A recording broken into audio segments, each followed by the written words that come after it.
ಇರಲಿ. ಈ ಕಲಾಕುಂಚ ಸಂಸ್ಥೆ ಹಲವಾರು ಸಾಹಿತ್ಯಪರವಾದ, ಸಾಂಸ್ಕೃತಿಕ, ಇನ್ನು ಹಲವಾರು ಶೈಕ್ಷಣಿಕ ಕ್ಷೇತ್ರಗಳಲ್ಲಿ ಕೆಲಸ ಮಾಡ್ತಾ ಉಂಟು. ಮುಖ್ಯವಾಗಿ ನಾವು ಕಂಡದ್ದು SSLCಯಲ್ಲಿ ಅತ್ಯಧಿಕ ಅಂಕಗಳನ್ನು ಗಳಿಸಿದ ಕೇರಳ ರಾಜ್ಯದ ಮಕ್ಕಳಿಗೂ ಕೂಡ ಅವರು ಸನ್ಮಾನಗಳನ್ನು ಇತ್ತೀಚೆಗೆ 2-3 ವರ್ಷಗಳಿಂದ ಮಾಡ್ತಾ ಬಂದಿದ್ದಾರೆ. 3 ವರ್ಷ ಆಯಿತು ಅಲ್ಲ. ಇಂಥದ್ದು ತುಂಬ ಉಂಟು, ಅದನ್ನು ಹೇಳಿದರೆ ಮುಗಿಯಲಿಕ್ಕಿಲ್ಲ. ಅದರ ಬಗ್ಗೆ ನಾವೊಂದು ಉಪನ್ಯಾಸ ಇಟ್ಟುಕೊಳ್ಬಹುದು. ಗಣೇಶ ಶೆಣೆಯವರು ಇಲ್ಲಿಗೂ ಕೂಡ ಬಂದಿದ್ದರು, ಅವರ ಬಳಗದವರು ಬಂದಿದ್ದರು, ನಮ್ಮನ್ನೆಲ್ಲ ಅಲ್ಲಿಗೆ ಕರೆದಿದ್ದರು. ನಾವು ಅವರ ಮನೆಗೆ ಹೋಗಿದ್ದೆವು. ಅಲ್ಲಿ 2 ದಿವಸ ನಾವು ಕಾರ್ಯಕ್ರಮಗಳಲ್ಲಿ ಭಾಗವಹಿಸಿದ್ದೆವು. ಇಡೀ ದಾವಣಗೆರೆ ಟೂರನ್ನು ಕೂಡ ನಮ್ಮನ್ನು ಅವರು ತಿರುಗಾಡಿಸಿದ್ದಾರೆ. ಒಳ್ಳೆಯ ಒಂದು ಸಂದರ್ಭವಾಗಿತ್ತದು. ಇರಲಿ, ಅಂತೂ ಸಹೃದಯಿ ಗಣೇಶ ಶೆಣೆಯವರ ಒಂದು ನೇತೃತ್ವದಲ್ಲಿ ನಡೆಯುವಂತಹ ಈ ಸಂಸ್ಥೆ ಕೇರಳ ಗಡಿನಾಟಕ ಘಟಕ ಕೂಡ ಅದರೊಟ್ಟಿಗೆ ಸೇರಿಕೊಂಡು ತನ್ನ ಅಳಿಲ ಸೇವೆಯನ್ನು ಮಾಡ್ತಾ ಉಂಟು.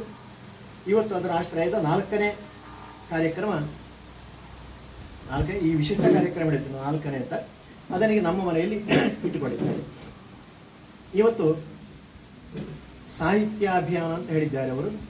ಸಾಹಿತ್ಯ ಅಭಿಯಾನ ಅಂತ ಹೇಳುವಾಗ ಆ ಶಬ್ದ ಬಹಳ ದೊಡ್ಡದು. ಅದರ ಡೆಫಿನೇಷನ್ 1 ಗಂಟೆ ಹೇಳ್ಬೋದು. ಸಾಹಿತ್ಯ ಅಭಿಯಾನ ಅಂದರೆ ಸಾಹಿತ್ಯದ ಅಭಿಯಾನ. ನೋಡಿ, ಇಲ್ಲಿಗೆ ಅವರು ನನಗೊಂದು ಲಿಮಿಟೇಷನ್ ಹಾಕಿದ್ದಾರೆ. ನಾನು ಕೇಳಿದೆ ಅವ್ರ ಹತ್ರ, ನನಗೆ ಟಾಪಿಕ್ ಕೊಡಿ ನೀವು ಅಂತ. ಆಗ ಅವರು ಹೇಳಿದರು, ಗಮಕ ಪರಿಷತ್ತಿನ ಅಧ್ಯಕ್ಷರಿದ್ದಾರೆ ಇಲ್ಲಿ, ಗಮಕ ಕಲೆಗೆ, ಗಮಕ ಸಾಹಿತ್ಯಕ್ಕೆ, ಗಮಕ ಕಲೆಗೆ, ಗಮಕ ಸಾಹಿತ್ಯಕ್ಕೆ ಅಂತ ಪ್ರತ್ಯೇಕ ಹೇಳ್ತಾ ಇದ್ದೇನೆ ನಾನು. ಯಾಕಂದರೆ ಕಲೆ ಬೇರೆ, ಸಾಹಿತ್ಯ ಬೇರೆ. ನೋಡಿ, ಗಮಕ ಸಾಹಿತ್ಯ ಅಂದರೆ ಅಲ್ಲಿ ನಾವು ವಾಚನ ಮಾಡ್ತೇವಲ್ಲ, ಪದ್ಯ, ಆ ಸಾಹಿತ್ಯ, ಬರವಣಿಗೆ, ಕಾವ್ಯ, ಅದು ಸಾಹಿತ್ಯ. ಆಮೇಲೆ ವಾಚನ ಮಾಡುವಂತಹದ್ದು, ವ್ಯಾಖ್ಯಾನ ಮಾಡುವಂಥದ್ದು, ಅದು ಕಲೆ. ಹಾಗೆ ಸಾಹಿತ್ಯ ಮತ್ತು ಕಲೆ ಎರಡೂ ಕೂಡ ಒಂದೇ ನಾಣ್ಯದ 2 ಮುಖಗಳು. ಹಾಗಾಗಿ ಗಮಕ ಕಲಾ ಪರಿಷತ್ತು ಹೌದು, ಅದರೊಟ್ಟಿಗೆ ಸಾಹಿತ್ಯ ಕೂಡ ಉಂಟು. ಈ ಗಮಕ ಕಲೆ ಕರ್ನಾಟಕದಲ್ಲಿ 3.5 ದಶಕಗಳಿಂದ ಕೆಲಸ ಮಾಡ್ತಾ ಉಂಟು. ಕರ್ನಾಟಕ ರಾಜ್ಯ ಮಟ್ಟದ ಗಮಕ ಕಲಾ ಪರಿಷತ್ತು ಅಂತ. ಅದರದ್ದೊಂದು ಕೇರಳ ಗಡಿನಾಟಕ ಘಟಕ ಆಗಬೇಕು ಅಂತ. ಈಗ ನಾನು ಒಂದು ಮಾತಿನಲ್ಲಿ ಹೇಳುವುದಾದರೆ, ಕರ್ನಾಟಕ ರಾಜ್ಯದ ಹಲವಾರು ಸಂಸ್ಥೆಗಳ ಘಟಕಗಳು ಕೇರಳ ಗಡಿನಾಡದಲ್ಲಿ ಕಾಸರಗೋಡಿನಲ್ಲಿ ತುಂಬ ಉಂಟು. ಜಾನಪದ ಪರಿಷತ್ತು, ಸಾಹಿತ್ಯ ಪರಿಷತ್ತು, ಗಮಕ ಪರಿಷತ್ತು, ಕಲಾಕುಂಚ, ತುಂಬ ಹೀಗೆ. ಅದು ನಮಗೊಂದು ಆಸಕ್ತಿಯ ವಿಷಯ ಕೂಡ. ಈ ಗಮಕ ಕಲಾ ಪರಿಷತ್ ಕಾಸರಗೋಡಿನಲ್ಲಿ ಆರಂಭವಾದದ್ದು ಯಾವಾಗ? ಅದಕ್ಕೆ ಹೆಸರು ಕೇರಳ ಗಡಿನಾಡ ಘಟಕ ಅಂತ. ಅದರ ಅಧ್ಯಕ್ಷರು ತೆಕ್ಕೆಗರ ಶಂಕರಣ್ಣ ಭಟ್. ಆರಂಭದಿಂದಲೇ ಅವರ ಅಧ್ಯಕ್ಷರು, ನಾನು ಕಾರ್ಯದರ್ಶಿ. ನಮ್ಮ ಗಾಡಿ ಒಟ್ಟಿಗೆ ಸಾಗ್ತಾ ಉಂಟು, ಮತ್ತು ನೀವೆಲ್ಲ ಒಟ್ಟಿಗೆ ಸೇರಿಕೊಡ್ತಾ ಇದ್ದೀರಿ. ಈ ಕೇರಳ ಗಡಿನಾಟ ಘಟಕದಲ್ಲಿ ಗಮಕ ಸಾಹಿತ್ಯ ಮತ್ತು ಕಲೆ ಹೇಗೆ ಮುಂದುವರಿಯುತ್ತಾ ಉಂಟು, ಗಮಕ ಪರಿಷತ್ ಏನೇನು ಕೆಲಸ ಮಾಡ್ತಾ ಉಂಟು, ಗಮಕ ಕಲೆ ಮತ್ತು ಸಾಹಿತ್ಯಕ್ಕೆ ಕಾಸರಗೋಡಿನ ಕನ್ನಡಿಗರ ಮತ್ತು ಇತರರ ಕೊಡುಗೆ ಏನು ಅಂತ ಹೇಳುವುದರ ಬಗ್ಗೆ ಕೆಲವು ಮಾತುಗಳು ನಾನು ಈ ಸಂದರ್ಭದಲ್ಲಿ ಹೇಳಲಿಕ್ಕೆ ಬಯಸ್ತಾ ಇದ್ದೇನೆ. ಇಲ್ಲಿ ನಾನು ಸುಲಭದಲ್ಲಿ ಹೇಳುವುದಾದರೆ, ಟಾಪಿಕ್ ಬಹಳ ದೊಡ್ಡದ್ದು, ನಾನು ಅದನ್ನು ಸೀಮಿತ ಅವಧಿಯಲ್ಲಿ ಮುಗಿಸಲಿಕ್ಕೆ ಇಷ್ಟಪಡ್ತಾ ಇದ್ದೇನೆ. ನನ್ನದೊಂದು ದೊಡ್ಡ ಲೇಖನ ಇದೆ, ಕಾಸರಗೋಡಿನ ಗಮಕ ಪರಂಪರೆ ಅಂತ. ಇದು ಯಾವಾಗ ಬರೆದದ್ದು ಅಂತ ಹೇಳಿದರೆ, ಮೂಡಬಿದಿರೆಯಲ್ಲಿ ಆಳ್ವಾಸು ವಿಶ್ವ ನುಡಿ ಸಿರಿ ಆಯಿತು 16 ವರ್ಷಗಳ ಹಿಂದೆ. ವಿಶ್ವ ನುಡಿ ಸಿರಿ ಮೋಹನಾಳ್ವರ ನೇತೃತ್ವದಲ್ಲಿ. ಆಗ ಅವರೊಂದು ದೊಡ್ಡ ವಿಶ್ವಕೋಶವನ್ನು ಹೊರಗೆ ತಂದಿದ್ದರು. ಸುಮಾರು ಒಂದು 500 ಪೇಜಿನ ಪುಸ್ತಕ, ಇಷ್ಟು ದಪ್ಪದ ಪುಸ್ತಕ. ಅದಕ್ಕೆ ಒಂದು ಲೇಖನ ಕೊಡಬೇಕು ಅಂತ ನನ್ನ ಹತ್ರ ಕೇಳಿದ್ದಾರೆ. ನನಗೊಂದು ಟಾಪಿಕ್ ಕೊಟ್ಟಿದ್ದಾರೆ, ಕಾಸರಗೋಡಿನ ಗಮಕ ಪರಂಪರೆಯ ಬಗ್ಗೆ ಬರೆದುಕೊಡಿ ಅಂತ ಹೇಳಿದರು. ಹಾಗೆ ಬರೆದುಕೊಟ್ಟ ಲೇಖನ. ಆ ಪುಸ್ತಕ ನೋಡಿದವರಿಗೆ ಗೊತ್ತಾಗ್ತದೆ, ಅದರಲ್ಲುಂಟು. ಈಗ ಅದನ್ನು ಆಧಾರವಾಗಿಟ್ಟುಕೊಂಡು ನಾನು ಕೆಲವು ವಿಚಾರಗಳನ್ನು ನಿಮ್ಮ ಮುಂದೆ ಹೇಳಲಿಕ್ಕೆ ಬಯಸ್ತಾ ಇದ್ದೇನೆ. ಕಾಸರಗೋಡಿನ ಗಮಕ ಪರಂಪರೆ ಅಂತ ಹೇಳೋದು ಇವತ್ತಿನ ಶೀರ್ಷಿಕೆ. ಈ ಗಮಕ ಕಲೆ ಅಂತ ಹೇಳೋದು ಉಂಟಲ್ಲ, ನಾವು ಕೇಳಿದ್ದೇವೆ ಎಷ್ಟೋ ಕಲೆಗಳು, 64 ಕಲೆಗಳು ಅಂತ ಹೇಳ್ತಾರೆ. ಗಮಕ ಕಲೆಯು ಕೂಡ ಅದರಲ್ಲಿ ಒಂದು. ಅದಕ್ಕೆ ವಿಶೇಷವಾದ ಮನ್ನಣೆ ಉಂಟು. ಗಮಕ ಕಲೆಗೆ ಅದ್ಭುತವಾದ ಮನ್ನಣೆ ಉಂಟು.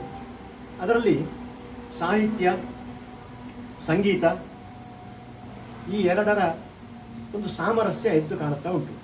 ಆಗಲೇ ನಾನು ಸೂಚನೆ ಕೊಟ್ಟಿದ್ದೇನೆ, ಸಾಹಿತ್ಯ ಸಂಗೀತಗಳ ಒಂದು ಸರಸ ಸಾಮರಸ್ಯ, ಅದರಲ್ಲಿ ಬರೀ ಸಾಮರಸ್ಯ ಅಲ್ಲ, ಸರಸ ಸಾಮರಸ್ಯ, ಅದನ್ನು ಪ್ರತಿಬಿಂಬಿಸುವ ಒಂದು ವಿಶಿಷ್ಟವಾದ ಕಲೆ ಗಮಕ ಅಂತ ಹೇಳೋದ್ರಲ್ಲಿ ಅನುಮಾನವೇ ಇಲ್ಲ. ಎಲ್ಲ ವಿದ್ವಾಂಸರು ಅದನ್ನು ಒಪ್ಪಿಕೊಂಡಿದ್ದಾರೆ. ಈಗ 100 ವರ್ಷ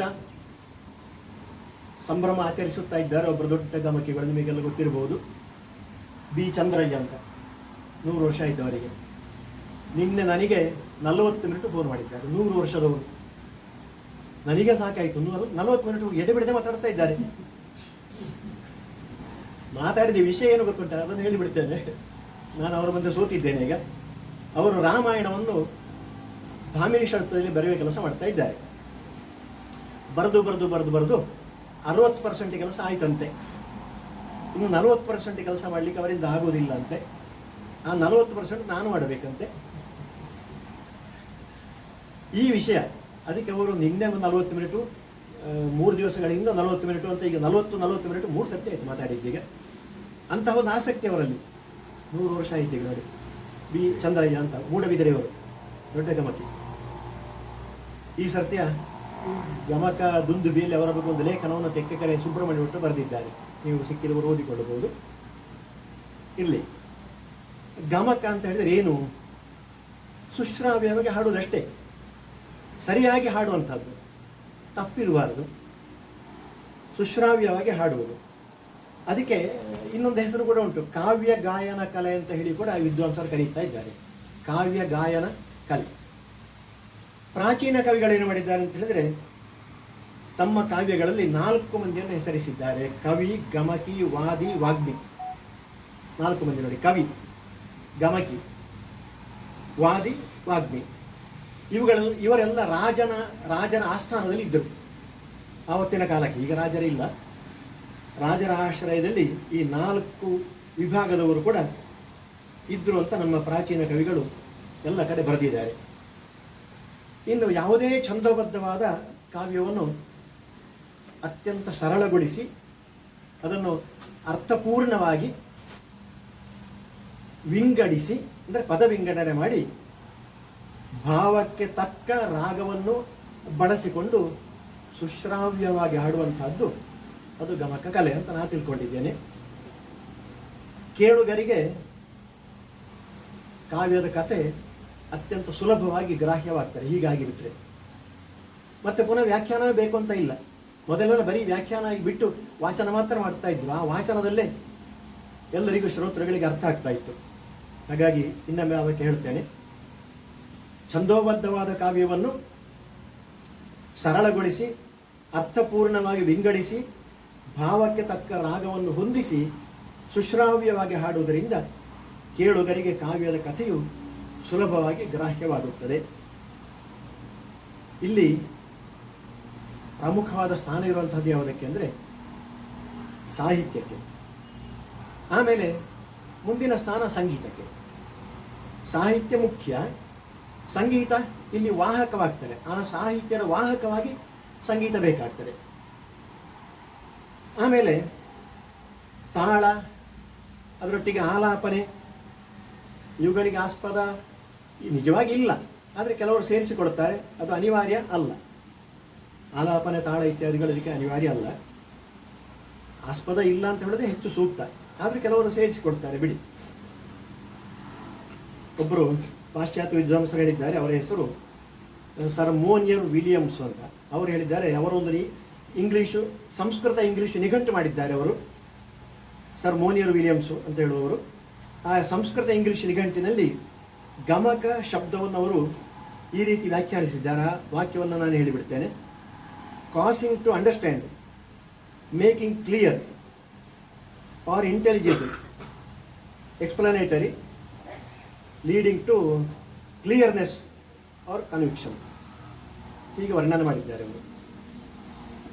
ಸಂಸ್ಕೃತ ಕನ್ನಡ ಶಬ್ದಾರ್ಥ ಕೌಸ್ತುಭ ಅಂತ ನೀವು ಕೇಳಿದ್ದೆ, ಶಬ್ದಾರ್ಥ ಕೌಸ್ತುಭ ಅಂತ. ಅದರಲ್ಲೂ ಕೂಡ ಗಮಕ ಶಬ್ದಕ್ಕೆ ಏನು ಹೇಳಿದ್ದಾರೆ ಅಂದರೆ ಚೆನ್ನಾಗಿ ಸ್ಪಷ್ಟವಾಗಿ ತಿಳಿಯಪಡಿಸುವುದು ಅಂತ. ಅಂದರೆ ಕೇಳಿದವರಿಗೆ ಯಾವುದೇ ಸಂಶಯ ಬರಬಾರದು, ಸಂಪೂರ್ಣ ಅರ್ಥ ಆಗಬೇಕು. ಆ ರೀತಿ ಬೋಧಿಸುವುದು ಅಂತ ಹೇಳಿದ್ರು ಕೂಡ ತಪ್ಪಲ್ಲ. ಸಾಹಿತ್ಯದ ಭಾಷೆ ಹಾಗೂ ವ್ಯಾಕರಣ ಮತ್ತು ಛಂದಸ್ಸುಗಳ ಜ್ಞಾನ ಇರಬೇಕು. ಯಾರಿಗೆ ಗಮಕೆ ಆದವನಿಗೆ ಅದೆಲ್ಲ ಇರಬೇಕು. ವ್ಯಾಕರಣ ಗೊತ್ತಿರಬೇಕು, ಛಂದಸ್ಸು ಗೊತ್ತಿರಬೇಕು, ಸ್ವಲ್ಪ ಕಾವ್ಯದ ಜ್ಞಾನ ಇರಬೇಕು. ಅರ್ಥವಿವರಣೆ ಮಾಡುವವರಿಗೆ ಏನೆಲ್ಲ ಯೋಗ್ಯತೆ ಇರಬೇಕು ಅಂದರೆ, ವ್ಯಾಖ್ಯಾನಕಾರ ಆಗುವವರಿಗೆ ಸರಳವಾದ ಶಬ್ದಗಳಿಂದ ಅವರು ಶ್ರೋತೃಗಳಿಗೆ ಮನದಟ್ಟಾಗುವ ರೀತಿಯಲ್ಲಿ ವಿವರಿಸುವ ಸಾಮರ್ಥ್ಯ ಅವರಲ್ಲಿ ಇರಬೇಕು. ಒಳ್ಳೆಯ ಭಾವಪೂರ್ಣವಾದ ಪ್ರವಚನ ಅವರದ್ದಾಗಿರಬೇಕು. ಕೇಳ್ತಾ ಕೇಳ್ತಾ ಇದ್ದ ಹಾಗೆ ಇನ್ನೂ ಬೇಕು, ಮತ್ತು ಬೇಕು ಅಂತ ಆಗಬೇಕು. ಸಮಯ ಹೋದದ್ದು ಗೊತ್ತಾಗಬಾರದು. ಅಂತಹ ಸಾಮರ್ಥ್ಯ ವ್ಯಾಖ್ಯಾನಕಾರರಲ್ಲಿ ಉಂಟಾದರೆ ಶ್ರೋತೃಗಳ ಹೃದಯ ಸಂಪೂರ್ಣ ಅವರು ಗೆದ್ದ ಹಾಗೆ ಸರಿ. ಮತ್ತು ಬೇಕು ಅಂತ ಆಗ್ತದೆ ಅವರು. ಅಲ್ಲಿ ಸಮಯದ ಪರಿವೆ ಇಲ್ಲ, ಯಾರು ಗಂಟೆ ನೋಡುವುದೇ ಇಲ್ಲ. ಈಗ ನಮ್ಮ ಭಾಷಣ ಕೇಳುವಾಗ ಕೆಲವರೆಲ್ಲ ಗಂಟೆ ನೋಡಿ ಖಂಡಿತ ಇವರೆಷ್ಟು ಇಲ್ಲಿ ಯಾವಾಗ ನಿಲ್ಲಿಸ್ತಾರೆ ಅಂದರೆ ಆ ಒಂದು ಕಲೆಗೆ ಅಂತಹ ಸಾಮರ್ಥ್ಯ ಉಂಟು. ಯಾರನ್ನಾದರೂ ಹಿಡಿದಿರ್ತಾರೆ, ಎಂಥವ್ರನ್ನಾದರೂ ಕೂಡ ಹಿಡಿದಿರುವಂತಹ ಒಂದು ಸಾಮರ್ಥ್ಯ ಕಲೆಗೆ ಉಂಟು. ಅಲ್ಲಿ ಹಸಿವು ಗೊತ್ತಾಗೋದಿಲ್ಲ, ಬಾಯಾರಿಕೆ ಗೊತ್ತಾಗೋದಿಲ್ಲ, ಅಷ್ಟೊಂದು ಏಕಾಗ್ರತೆ ಅಲ್ಲಿ ಇರ್ತದೆ. ಈ ಗಮಕ ಕಲೆ ಎಷ್ಟು ಪ್ರಾಚೀನವಾಗಿದೆ ಅಂತ ಹೇಳಿದರೆ, ಒಂದೇ ಮಾತಿನಲ್ಲಿ ಹೇಳೋದಾದರೆ ರಾಮಾಯಣದಷ್ಟೇ ಪ್ರಾಚೀನವಾದದ್ದು. ರಾಮಾಯಣ ಎಷ್ಟು ಪ್ರಾಚೀನವಾಗಿದೆ ಅಷ್ಟೇ ಪ್ರಾಚೀನವಾದದ್ದು ಗಮಕ ಕಲೆ. ಗಮಕಕ್ಕೆ ಮೂಲವೇ ರಾಮಾಯಣ ಅಂತ ಹೇಳ್ಬೋದು.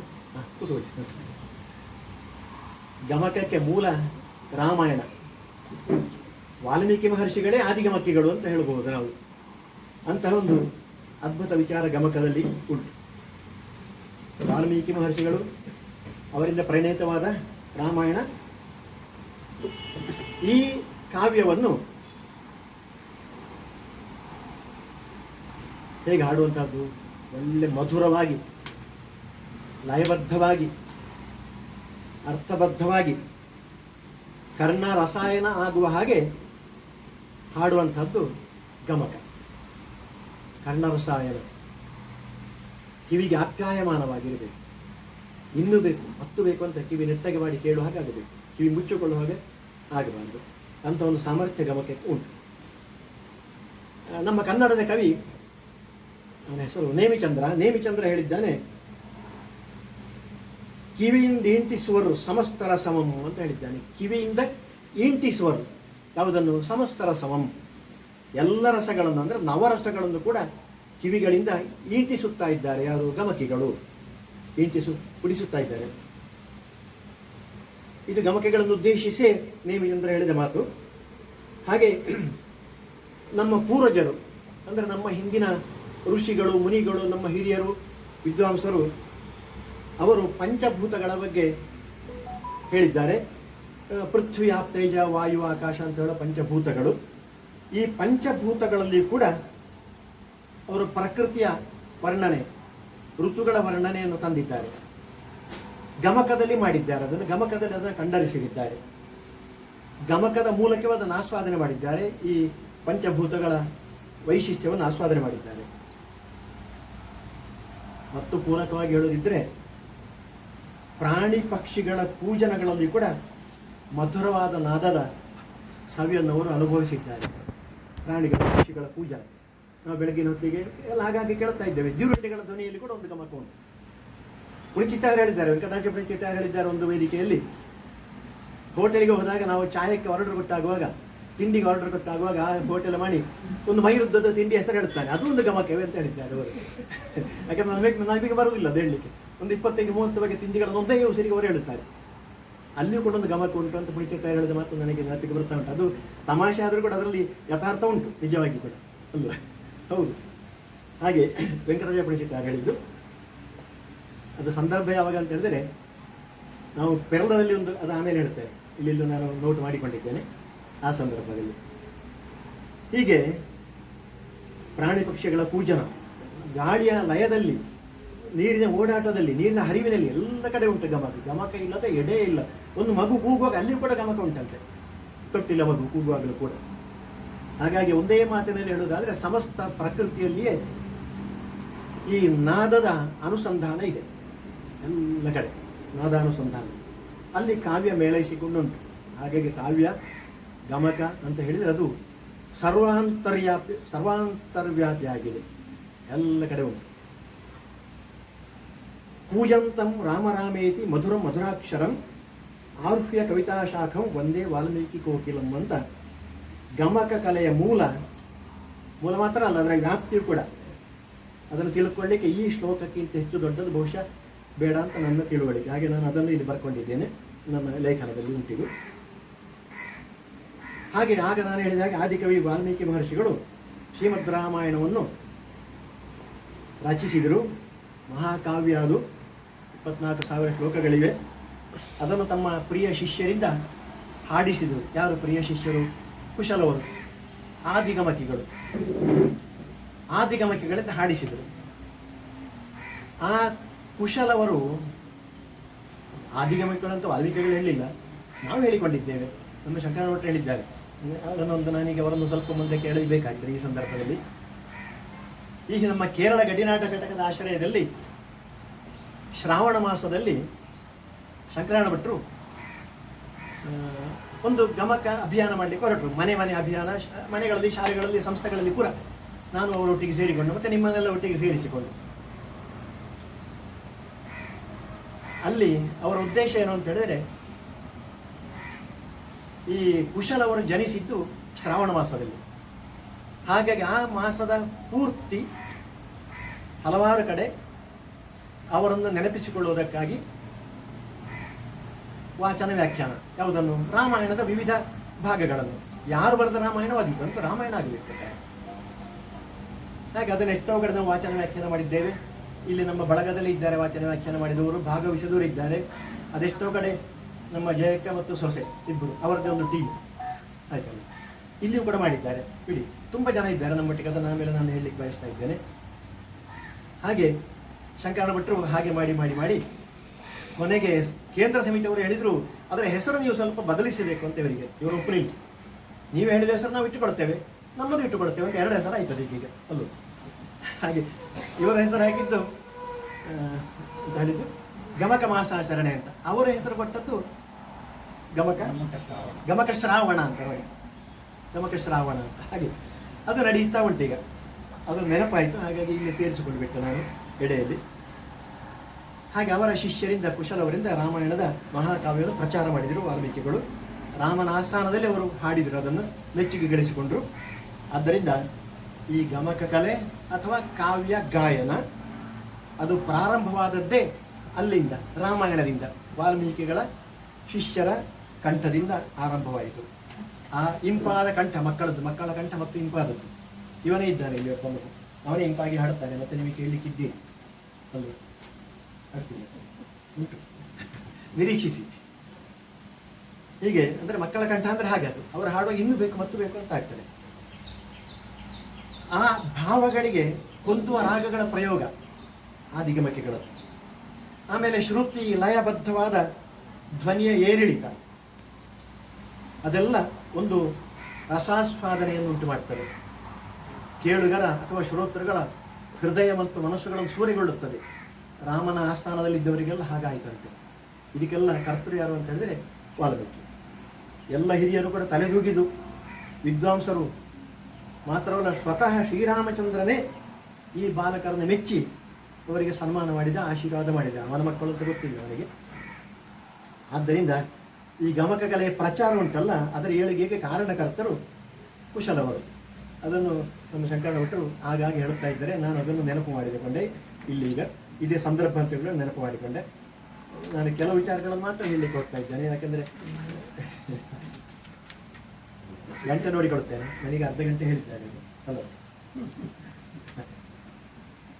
ಈಗ ಹೆಚ್ಚಾಗಲಿಲ್ಲ, 12 ಬೇಕಾಯ್ತು. ಇದು ಗಮಕದ ವೈಶಿಷ್ಟ್ಯದ ಬಗ್ಗೆ 1-2 ಮಾತು ಹೇಳೋದಿದ್ರೆ, ಹಿಂದೆ ಆಗಲೇ ನಾನು ಸೂಚನೆ ಕೊಟ್ಟ ಹಾಗೆ ಕಾವ್ಯಗಳ ವಾಚನ ಮಾತ್ರ ಇತ್ತು, ವ್ಯಾಖ್ಯಾನ ಇರಲಿಲ್ಲ. ಬರೀ ವಾಚನಗಳಿಂದ ರಸಾಸ್ವಾದನೆ ಆಗ್ತಾ ಇತ್ತು. ಕ್ರಮೇಣ ವ್ಯಾಖ್ಯಾನ ಆರಂಭವಾಯಿತು. ವ್ಯಾಖ್ಯಾನಕಾರನಾದವನಿಗೆ ಕಥೆಯ ಬಗ್ಗೆ ಹೆಚ್ಚಿನ ತಿಳುವಳಿಕೆ ಇರಲೇಬೇಕು. ಸುಮ್ಮನೆ ಏನೋ ಅಲ್ಲಿ ಪದ್ಯದಲ್ಲಿ ಹೇಳಿದ್ದನ್ನು ಮಾತ್ರ ಹೇಳಿ ಬಿಡೋದಲ್ಲ. ಇತರ ಕಾವ್ಯಗಳಲ್ಲಿ ಏನು ಹೇಳಿದ್ದಾರೆ ಇತರ ಕವಿಗಳು, ಅದನ್ನು ಕೂಡ ಸಂದರ್ಭೋಚಿತವಾಗಿ ಬಳಸಿಕೊಂಡು ತೌಲನಿಕ ಅಧ್ಯಯನ ದೃಷ್ಟಿಯಿಂದ ಅವರು ವ್ಯಾಖ್ಯಾನ ಮಾಡಬೇಕು.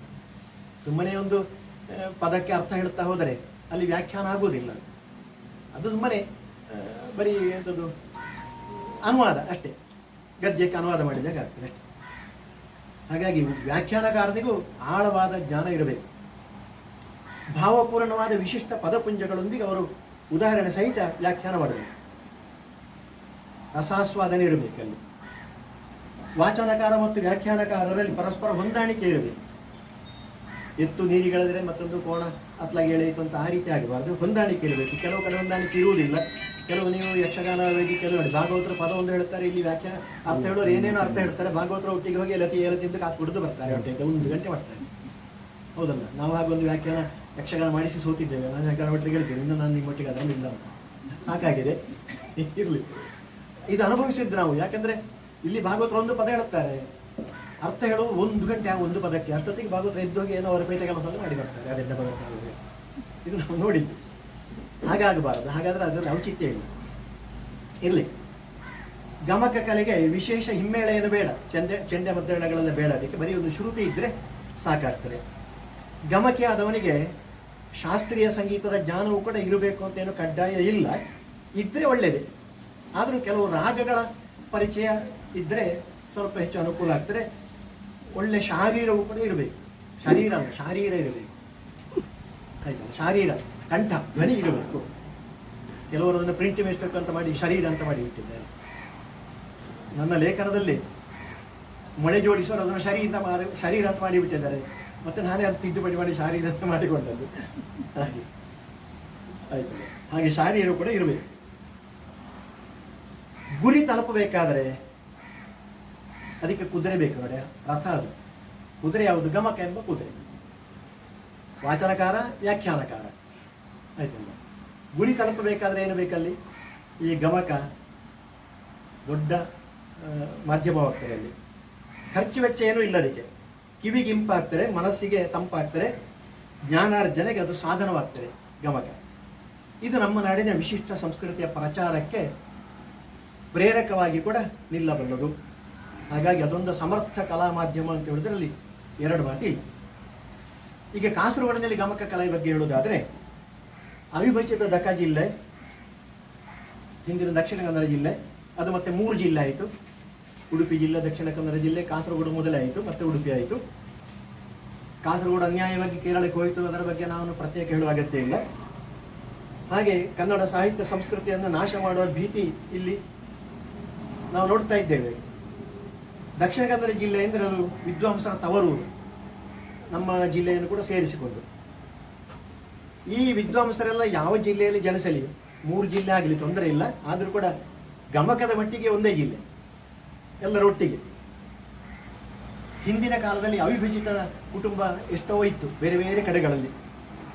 ಮನೆಯಲ್ಲಿ ಆಗ ಹಿರಿಯರು, ಮಕ್ಕಳು, ಕಿರಿಯರು, ಅಜ್ಜಂದರು, ಅಜ್ಜಿಯಂದರು ಎಲ್ಲ 50-60 ಜನ ಇದ್ದರು.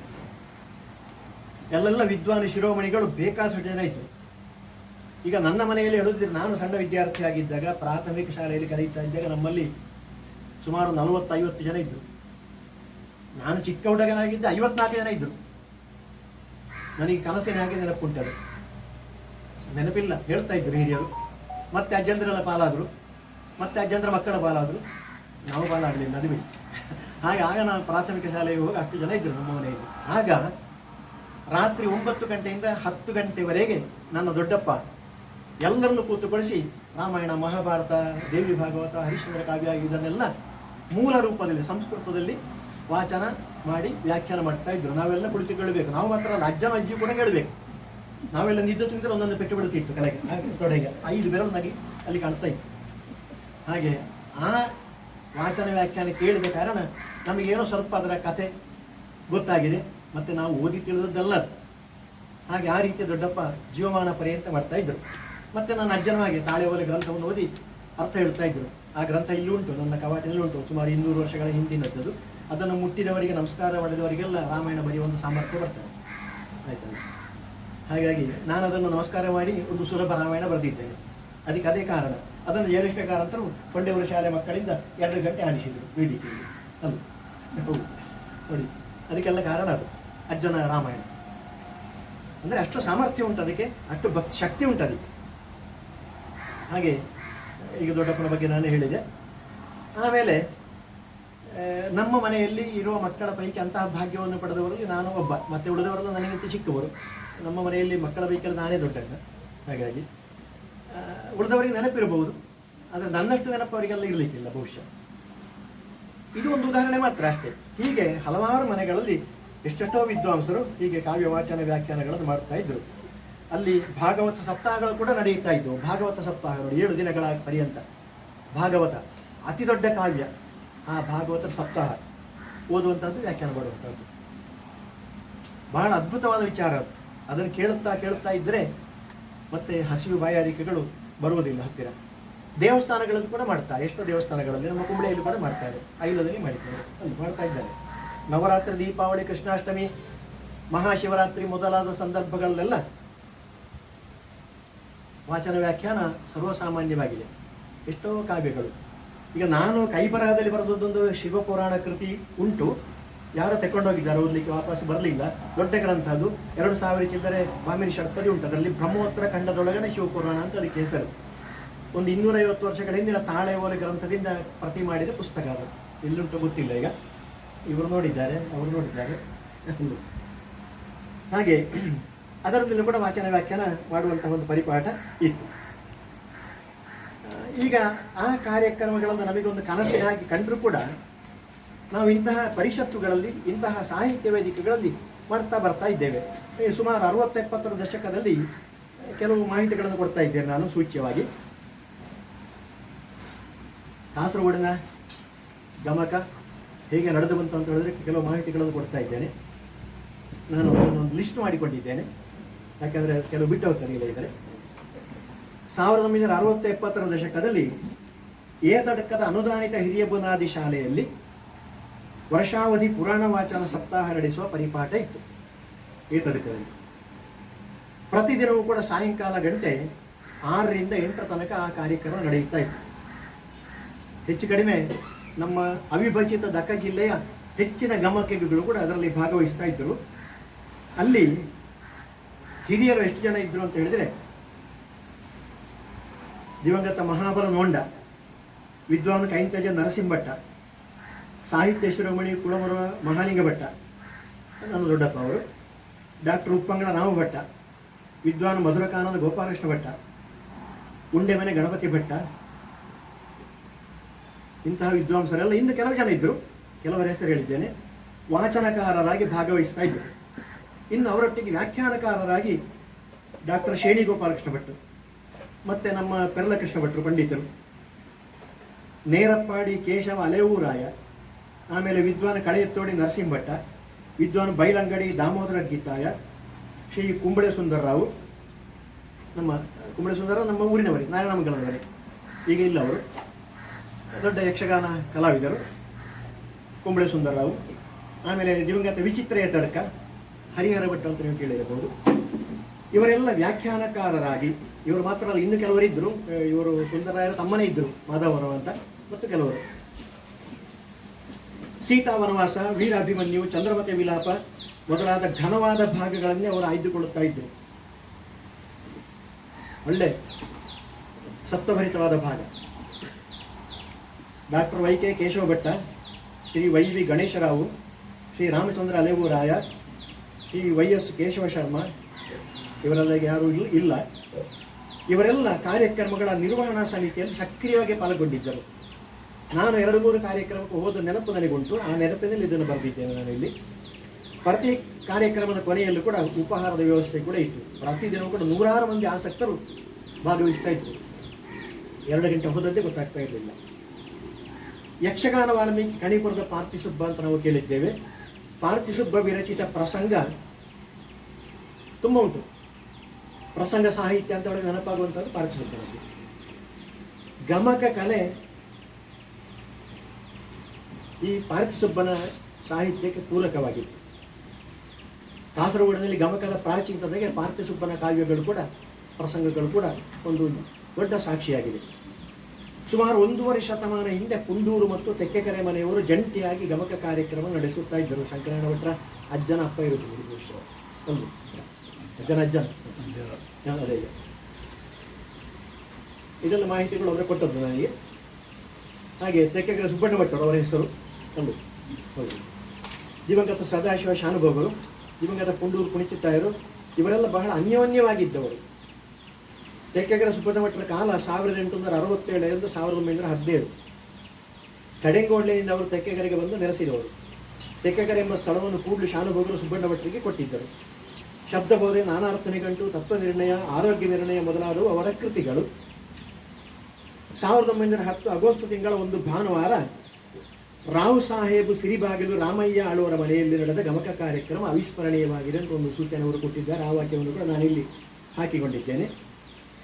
ಆ ಸಮಾರಂಭದಲ್ಲಿ ಭಾಗವಹಿಸಿದವರು ನೋಡಿ ಯಾರು, ಪಂಡಿತ ದಿವಂಗತ ಮುಳಿಯ ತಿಮ್ಮಪ್ಪಯ್ಯ, ನಾಡೋಜ ಪಂಪ ಕರ್ತೃ ಮುಳಿಯ ತಿಮ್ಮಪ್ಪಯ್ಯನವರು. ಮುಳಿಯ ತಿಮ್ಮಪ್ಪಯ್ಯನವರು ಯಲಹಂಕ ಕಾಲೇಜಿನಲ್ಲಿ ಪ್ರಾಧ್ಯಾಪಕರಾಗಿ ಇದ್ದರಂತೆ. ಅವರಿಗೆ ಎಮ್ಮೆ ಆಗಿರಲಿಲ್ಲ, ಪಂಡಿತರಾಗಿದ್ದವರು. ಕೊನೆಗೆ ಸರ್ಕಾರದ ನಿಯಮ ಬಂತು, ಕಾಲೇಜಿನಲ್ಲಿ ಟೀಚ್ ಮಾಡಬೇಕಾದ್ರೆ ಎಮ್ಮೆ ಆಗಬೇಕು ಅಂತ. ಎಮ್ಮೆ ಆಗಲಿಲ್ಲಲ್ಲ ಅವರಿಗೆ. ಎಮ್ಮೆ ಪರೀಕ್ಷೆಗೆ ಕುಳಿತರಂತೆ. ಕುಳಿತಾಗ ಅವರಿಗೆ ಅಲ್ಲಿ ಟೆಕ್ಸ್ಟ್ ಬುಕ್ ಬಂದದ್ದು ಯಾರು ಬರೆದದ್ದು ಅವರೇ ಬರೆದದ್ದು. ಅವರ ನಾಡೋಜ ಪಂಪ ಟೆಕ್ಸ್ಟ್ ಬುಕ್ ಆಗಿ ಬಂತಾರೆ. ಆಗ ಒಂದು ಕಡೆ ಬರೆದಿದ್ದಾರೆ ಅವರು. ಅದು ಪೆರ್ಲ ಶಾಲೆಯಲ್ಲಿ ಕುಳಿತೇ ಅವರು ಬರೆದದ್ದು. ನಾನು ಹುಟ್ಟುವುದಕ್ಕಿಂತ ಎಷ್ಟು ಮೊದಲೇ ಅಲ್ಲಿ ಉಂಟು ದಾಖಲೆ, ಪೆರ್ಲ ಶಾಲೆಯ ಲೈಬ್ರರಿಯಲ್ಲಿ ಉಂಟು. 50ನೇ ಇಸವಿಯಲ್ಲಿ ಬರೆದಿದ್ದಾರೆ ಅವರದನ್ನು. ಗ್ರಂಥ ಬರೆದದ್ದಲ್ಲ, ಅದಕ್ಕೆ ಉದಾಹರಣೆ ದಾಖಲೆ ಕೊಟ್ಟದ್ದವರು. ಇನ್ನು ದಿವಂಗತ ಕೇದಿಲ ಕೃಷ್ಣರಾವ್, ದಿವಂಗತ ಕವಿಭೂಷಣ ವೆಂಕಪ್ಪ ಶೆಟ್ಟಿ, ಇಂತಹ ಘಟಾನುಘಟಿಗಳು ಇದ್ದರು. ವೆಂಕಪ್ಪ ಶೆಟ್ಟಿ ಕವಿಭೂಷಣ ನೀವು ಕೇಳಿರ್ಬೋದು. ನೀರ್ಚಾಲಿಗೆ ಹೋದರೆ ಅಲ್ಲಿ ಅವರು ಕೊಟ್ಟ ಅವರ ಹೆಸರನ್ನು ದೊಡ್ಡ ಲೈಬ್ರರಿಯಲ್ಲಿ ಕವಾಟೆ ಉಂಟು. ಅಲ್ಲಿ ಕವಿಭೂಷಣ ವೆಂಕಪ್ಪ ಶೆಟ್ಟಿ ಅಂತ ಎದ್ದು ಕಾಣ್ತಾ ಉಂಟು. ಇನ್ನು ನೀರ್ಚಾಲು, ಪಳ್ಳತಡ್ಕ, ಪೆರ್ಲ, ಮಧೂರು, ಮುಳ್ಳೇರಿಯ, ಅಗಲಪಾಡಿ, ಕುಂಬಳೆ, ಮಂಜೇಶ್ವರ ಮೊದಲಾದ ಹಲವಾರು ಕೇಂದ್ರಗಳಲ್ಲಿ ಶ್ರೀಯುತ ಬಳ್ಳಪದ ಮಾಧವೋಪಾಧ್ಯಾಯ ಮೊನ್ನೆ ತಾನೇ ತೀರಿ ಹೋದರು. ಶತಾಯುಷಿಗಳು ಸ್ವಲ್ಪ ಕಡಿಮೆ ಅಷ್ಟೇ, 100 ವರ್ಷಕ್ಕೆ. ಇವರು ನಮ್ಮ ಮನೆಗೆ ತುಂಬ ಸಲ ಬರ್ತಾ ಇದ್ರು. ನನ್ನ ದೊಡ್ಡಪ್ಪನೂ ಅವರು ಬಹಳ ಗಳಸ್ಯ ಕಂಠಸ್ಯ. ಹಾಗಾಗಿ ಅವರು ತುಂಬ ಒಟ್ಟಿಗೆ ಕಾರ್ಯಕ್ರಮ ಕೊಟ್ಟಿದ್ದಾರೆ. ಹಾಗೆ ಮಾಧವೋಪಾಧ್ಯಾಯರು ನನಗೆ ಬಹಳ ಹತ್ತಿರದ ಒಂದು ಕಾಂಟ್ಯಾಕ್ಟ್ ಸಂಪರ್ಕ. ಇನ್ನು ಶ್ರೀ ಕಂಡೆತೋಡಿ ನಾರಾಯಣ ಕೇಕೊಂಡಾಯರು, ವಿದ್ವಾನ್ ಉಂಡೆಮನೆ ಗಣಪತಿ ಭಟ್ರು, ನೆಕ್ಕರಾಜಿ ಸೀತಾರಾಮ್ ಭಟ್ರು, ನಾರಾಯಣ ಮಂಗಲ ಗುಡ್ಡಪ್ಪ ಶೆಟ್ಟರು, ನಮ್ಮ ಇಲ್ಲಿಯವರೇ. ಗುಡ್ಡಪ್ಪ ಶೆಟ್ಟರು ನಿಮಗೆಲ್ಲ ಗೊತ್ತಿರ್ಬೋದು. ಹೌದು, ಇಲ್ಲ ಆಚರಣೆ. ಕಳೆ ಎತ್ತೋಡಿ ದಿವಂಗತ ಕೇಶವ ಭಟ್ರು, ಮಂಜೇಶ್ವರ ದಿವಂಗತ ರಮಾಬಾಯಿ, ಆಮೇಲೆ ವಿದ್ವಾನ್ ಅಬ್ದುಲ್ ಕುದ್ವಾ. ನೋಡಿ ಅದು ವಿಶೇಷ, ಅಬ್ದುಲ್ ಕುದ್ವಾ ನಮ್ಮ ಹಳೆಯ ಫ್ರೆಂಡ್ ಅವರು. ಕುಂಬಳೆಯಲ್ಲಿ ಅಧ್ಯಾಪಕರಾಗಿದ್ದರು, ಪೆರ್ಲದಲ್ಲಿದ್ದರು, ನೀರ್ಚಾಲಿನಲ್ಲಿ ವಿದ್ವಾನ್ ಆದವರು. ಅಬ್ದುಲ್ಲಾ ಕುದ್ವಾ ಅಂತ ಅವರ ಮನೆ ಹೆಸರು. ಅದನ್ನು ಇಂಗ್ಲೀಷಲ್ಲಿ ಬರೆದಾಗ ಕೆಲವರು ಅಬ್ದುಲ್ಲಾ ಕುಡ್ಡು ಅಂತ ಮಾಡ್ತಾ ಇದ್ರು, ಡಿ ಬಂತಲ್ಲ ಹಾಗೆ. ಅವರು ಯಕ್ಷಗಾನ ಅರ್ಥಧಾರಿಗಳು ಕೂಡ ಹೌದು. ಅವರದ್ದೊಂದು ಟ್ರೇಡ್ ಮಾರ್ಕ್ ಏನು ಅಂತ ಹೇಳಿದ್ರೆ, ಅವರು ಎಲ್ಲೇ ಹೋಗಲಿ ಒಂದು ಕುವೆಂಪು ರಾಮಾಯಣ ದರ್ಶನ ಒಂದು ಹೀಗೆ ಇಟ್ಟುಕೊಂಡು ಹೋಗೋದು.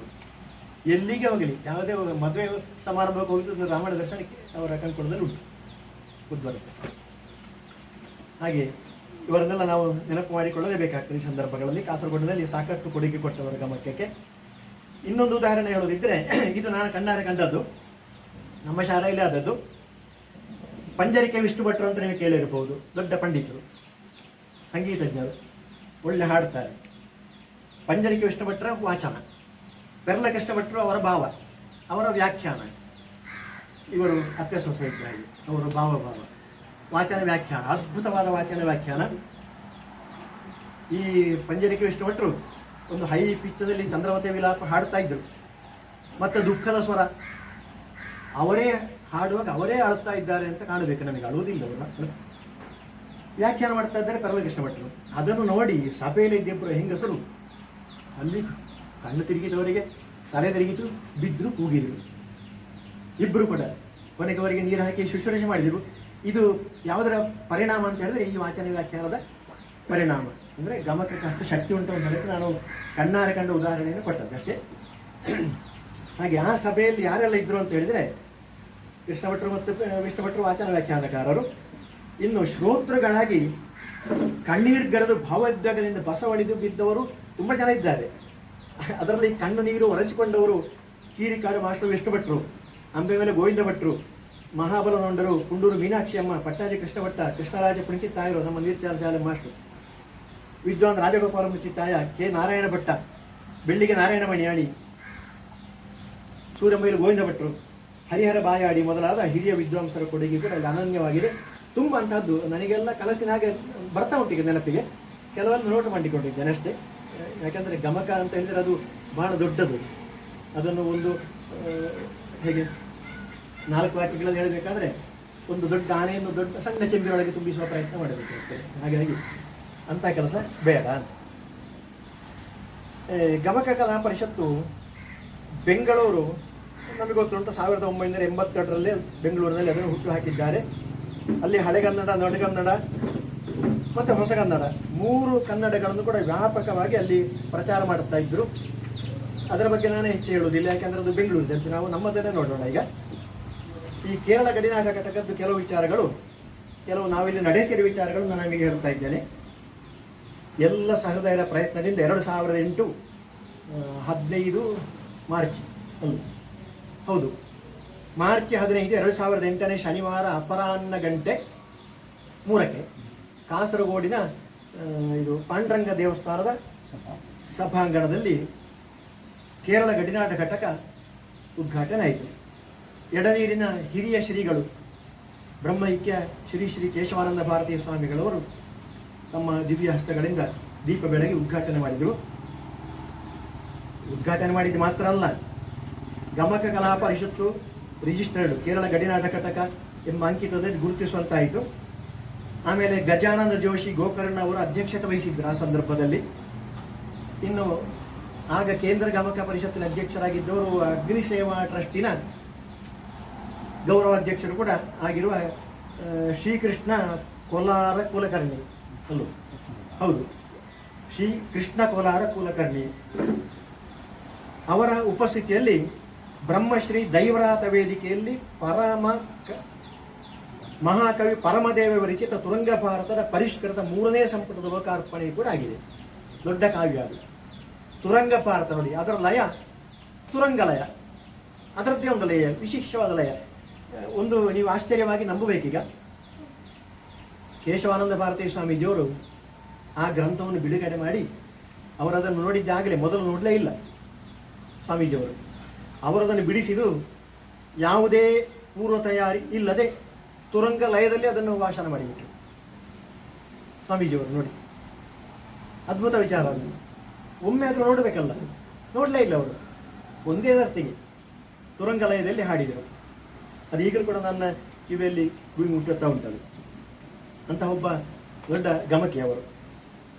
ಆಮೇಲೆ ಆರಂಭದಲ್ಲಿ ಅಖಿಲ ಹವ್ಯಕ ಮಹಾಸಭೆಯ ಅಧ್ಯಕ್ಷರು ಎನ್ ಭಟ್ ಮದ್ಗುಣಿ, ಸಾಹಿತ್ಯ ಪರಿಷತ್ತಿನ ಮಾಜಿ ಅಧ್ಯಕ್ಷರು ಹರಿಕೃಷ್ಣ ಪುನರೂರು, ಇನ್ನು ಪ್ರದೀಪ್ ಕೋನಕರ್, ಸುಮಾರು ಜನ ಇದ್ದರು. ಅವರ ಬಗ್ಗೆ ನಾನು ಹೇಳೋದಿಲ್ಲ, ಈಗ ತುಂಬ ಹೆಸರು ಉಂಟು ಅದರಲ್ಲಿ. ಈ ಹೊಸ ಘಟಕ ಕಾಸರಗೋಡಿನಲ್ಲಿ ಉಂಟಾದ ಕೂಡಲೇ ಶಂಕರಣ್ಣ ಭಟ್ರು ಏನು ಮಾಡಿದರು, 150ಕ್ಕಿಂತ ಹೆಚ್ಚು ಮೆಂಬರ್ಗಳನ್ನು ಮಾಡಿದರು ಅದಕ್ಕೆ. ನಾವು ಹಲವು ಜನ ಇದ್ದೇವೆ ಅದರ ಮೆಂಬರ್ಸು. ಆಮೇಲೆ ಶಂಕರಣ್ಣ ಭಟ್ರೆ ಅದರ ಅಧ್ಯಕ್ಷರು. ಮತ್ತು ಉಳಿದದ್ದು ನಿಮಗೆ ಗೊತ್ತಿರುವಂಥದ್ದು, ಕನ್ನಡ ಭಾಷೆಗೆ, ಕನ್ನಡ ಸಂಸ್ಕೃತಿಗೆ ಕೊಡಲಿಯೇಟು ಬೀಳುತ್ತಿರುವ ಸಂದರ್ಭದಲ್ಲಿ ಕಾಸರಗೋಡಿನ ಗಮಕ ಕಲಾ ಪರಿಷತ್ತು ತನ್ನ ಕೈಲಾದ ಅಳಿಲ ಸೇವೆಯನ್ನು, ಸಂಸ್ಕೃತಿಯನ್ನು, ಸಾಹಿತ್ಯವನ್ನು, ಭಾಷೆಯನ್ನು ಉಳಿಸಿಕೊಳ್ಳಲಿಕ್ಕೆ ಮಾಡುತ್ತಾ ಉಂಟು ಅಂತ ಹೇಳುವಂಥದ್ದು ಒಂದು ಸಂತೋಷದ ವಿಚಾರ.